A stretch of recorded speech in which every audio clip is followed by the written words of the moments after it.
Hi, we just finished meeting for pronunciation practice on Monday, November 28th. After Thanksgiving, the days kind of get blurry.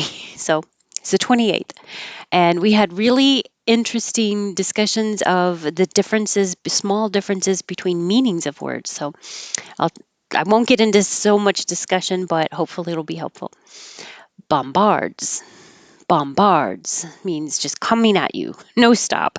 The media bombards us with advertisements. Tremendous.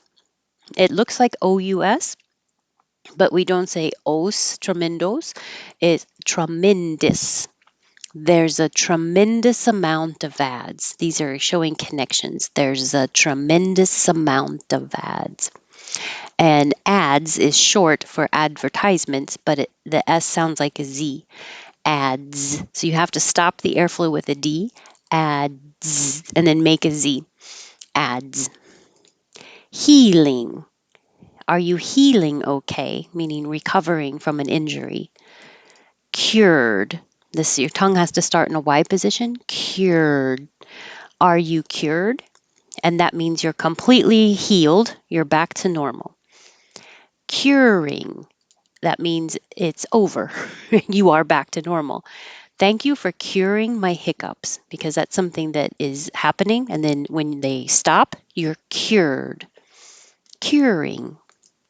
Healed. Healed, heal, heal. All of these may sound like two parts because you're going very high for the E and then sliding down and making an L. Healed. I'm put that little mark there so you don't say the D. Healed. I'm completely healed. Heel, Heel, means the back of the foot, or it can also mean the part of the shoe, like high heel shoes. Heal means to get better from an injury or illness. So they sound exactly the same. Heal. My heel is healed. Heal. I let it heal naturally. Let it. Let it. That T changes to a D. I let it heal naturally. And it's a good contrast between heal with your tongue very high, he for compared to number 11, hill.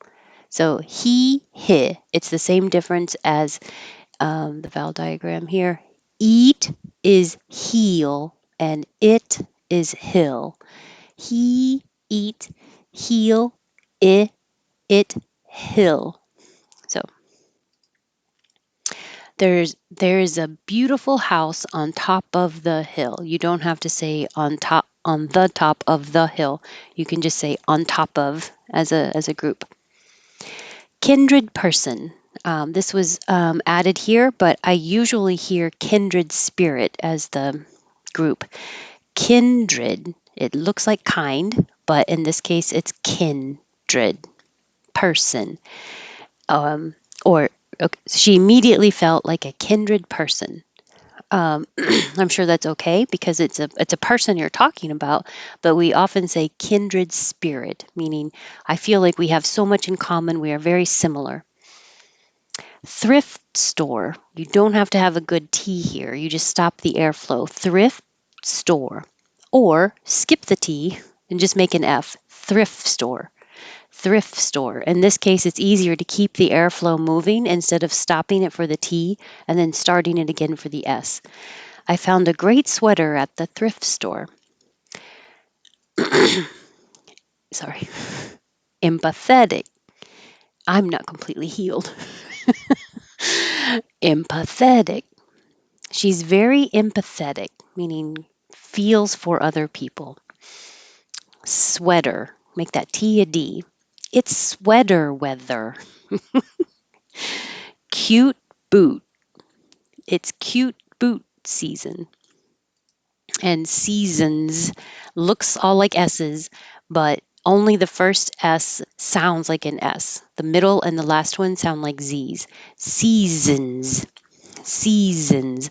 And we use it in seasons greetings. In greetings, the T changes to a D. Greetings. By itself, greed. And by itself, greet. You really can't tell the difference because your tongue is going to the D or the T position, which is the same position, and you're just holding it there. So if it's the last word in the sentence or the phrase, then you won't hear it at all. If there's a vowel after it, you'll hear it connect. Greed is good. Me doll the people.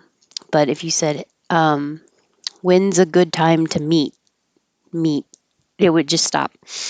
Oh, it's the same as that wasn't the word greet. Okay, we did greed and greet. Meet and greet. So you're not going to hear the T at the end of greet. You're just going to hold it. You're also not going to hear the T at the end of meet because meet and greet gets shortened to just the N noise. Meet, N, meet, N, meet and greet. But you will hear the T if there's a vowel after it. Me doll the people. And the T changes to a D. Towards. This is weird the way that it looks. It looks like towards, but we kind of skip the two and you start rounding the lips at the very beginning.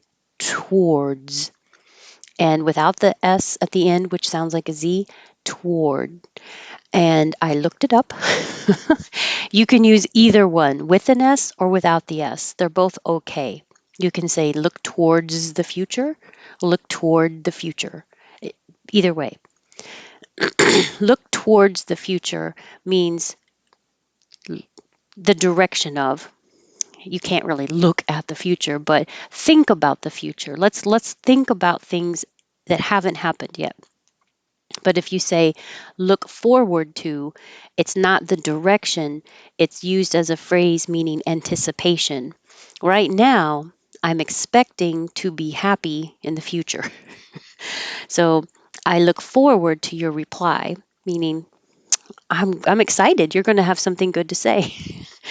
And it doesn't matter if you say, I look forward to your reply or I'm looking forward to your reply. Either way, there's not one more formal or casual than the other. They're just two different ways to say the same thing. Thanks. I hope that was helpful, and I'll be doing pronunciation tomorrow at noon Eastern Time and intonation practice on Wednesday at 6 p.m. Eastern Time. So I hope you can join us. Have a good night.